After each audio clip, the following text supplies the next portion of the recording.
what pointed you towards the internet, Reels, TikTok? Obviously, you've had a ton of success on there. I think that's a big part of your song Never Been in Love, doing what it's done, which has been huge, especially for an independent artist. Yeah, what was the like inspiration or like what drew you to that way to put your music out there like you have?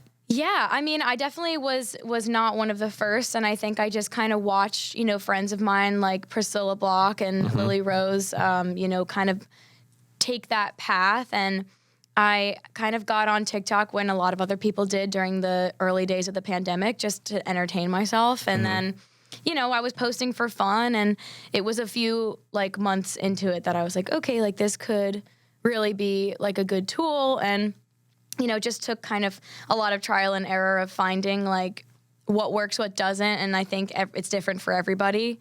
And eventually just, you know, I wanted to put out Never Been in Love. And I was like, okay, well, like what's going to get people excited about this song? What's like, what part of this story can people invest their heart and souls in? And I think I found it. And I think that that's the only explanation of, you know, why the song did and continues to do what it's done. It's a really, really huge game changer for me. Yeah, for sure. Absolutely.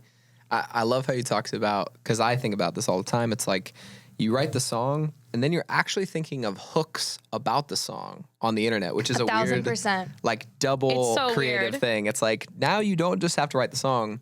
You have to think about why that song is special, what about it is hooky. And like the song or the video that blew up for you was in the car. Yep.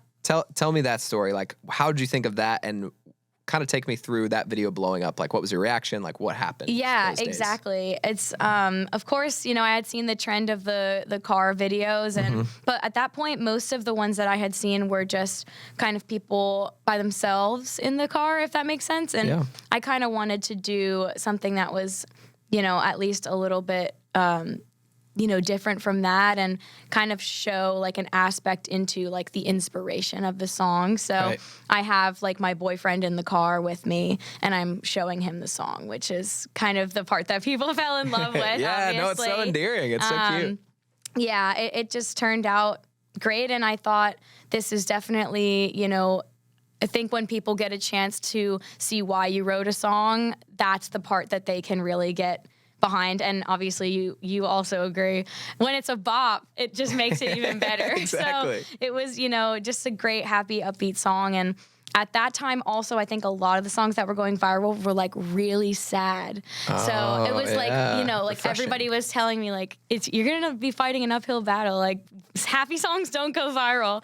And I was like, well, you know, we're going to find out. So I was glad that it was a happy song, because I just like, you know, my goal is just to make people happy and make people feel, you know, like they can escape their everyday with listening to that. And, you know, I think it was just a great combination of timing and effort that worked out. Yeah. So. No, I love it. Did you guys put out a wedding version of that song?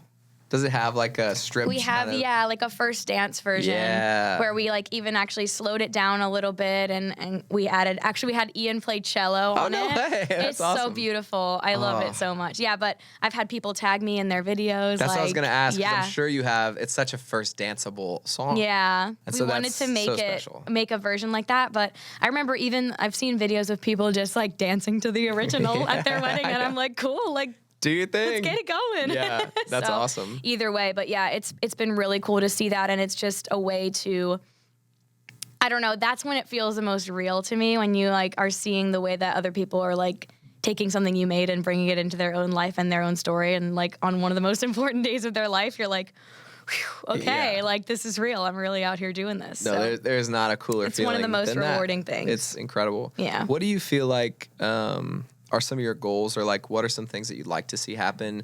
You've seen some success, obviously online.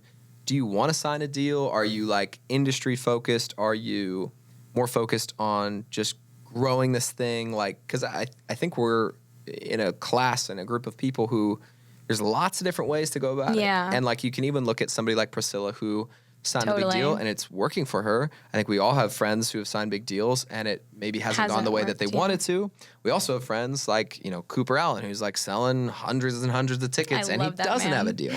So there's so many avenues. Do you kind of see yourself fitting in any of those or none of those, or tell me everything? Yeah, I mean, my dream has always been to, I think the most important thing for me is is playing shows, being on the road, like almost similar to you. Like I want to be headlining the arena someday, you know? And I think for country music, a huge part of that is still country radio. So, I mean, for me, definitely a dream and a goal would be to have a number one on country radio. And I think that would be the aspect that would make me, you know, want to maybe work with a label someday. And if that was kind of their mindset and approach as well, you know, I think that's a great thing that Priscilla did. Like, I know she was like, I'm not signing anywhere unless you're taking me to radio. So I really admired that, and I love that she did that, because there are so many things you can do. I mean, you can do almost everything by yourself these days if you continue to grow your, you know, your fan base and your brand and everything. So I think that would be the goal for me, would be to find a team that like wants to get on board with that dream and kind of wants to make that work and make that happen. But yeah, I'm open to any and all avenues, honestly. I'm just, you know, putting out the music I love, and I just want somebody who's going to be like really bought in on that. Yeah, you need a champion and I think you need a champion who understands what you do well, which is like understanding the internet and doing that game. I'm in a pretty similar boat where I don't feel like I can go through the old label system, but I know that I need country radio. So it's like this very interesting place, especially in history, where TikTok's new, the labels are old.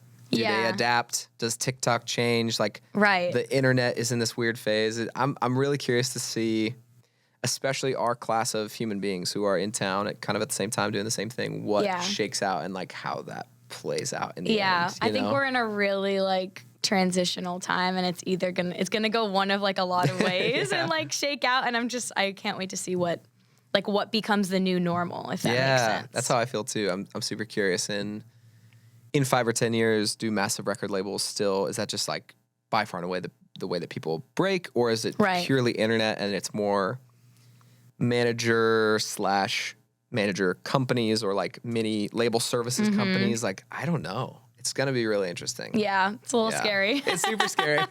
Well, it's super scary to be in our place, but I think it's also, I'm just an optimist. You're a serial optimist. That's I'm a serial for sure. optimist. I think that it's one of the coolest opportunities in history, because 100%. To be in the 90s, and like I've said this on here before, but like to be in the 90s and have to go to Tootsie's and just pray that Mike Dungan is grabbing a beer at the right time during the right song when you hit the note and he goes, whoa, who is that person? Yeah. Versus insane. Now he's just getting an email from his whole team going, have you heard Never Been in Love? Right, exactly. Did you see this person on the chart? Did you, like, we just have so much autonomy, and I think that's so cool. Yeah. It's really fun. Yeah, and we can like find anyone's email address nowadays. It's crazy. We're like, hey, did you see but you know, right? It always comes when it helps when it comes from a friend of a friend.